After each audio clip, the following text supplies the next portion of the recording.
ప్రైజ్లాడండి.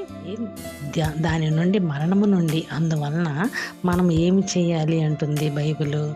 కుమారుని ఘనపరచని వాడు తండ్రిని ఘనపరచడు. కాబట్టి నన్ను పంపిన తండ్రి యందు విశ్వాసం ఉంచండి, వారికి నిత్య జీవం ఉన్నదని తేటగా వాక్యం చెప్తూ ఉందండి. నా మాట విని నన్ను పంపిన వాని యందు విశ్వాసం ఉంచువాడు నిత్య జీవం గలవాడు, వాడు తీర్పులోనికి రాక మరణములో నుండి జీవములోనికి దాటి ఉన్నాడని మీతో నిశ్చయముగా చెప్పుచున్నాను. చూద్దామండి, నిత్య జీవం గలవాడు ఎవరు అని వాక్య భాగం ప్రకటిస్తూ ఉందండి. యేసయ్య ఏమంటున్నారు? ఎవరికి నిత్య జీవము? విశ్వాసం ఉంచువానికి. ఎవరి మీద విశ్వాసం ఉంచాలి? నన్ను పంపిన వాని యందు అంటున్నారు. యేసయ్యను పంపింది ఎవరు? తండ్రి. ఇప్పుడు విశ్వాసం ఉంచటం వలన దేనిలోనికి రాము? తీర్పులోనికి రాము అని వాక్యం చెప్తుంది.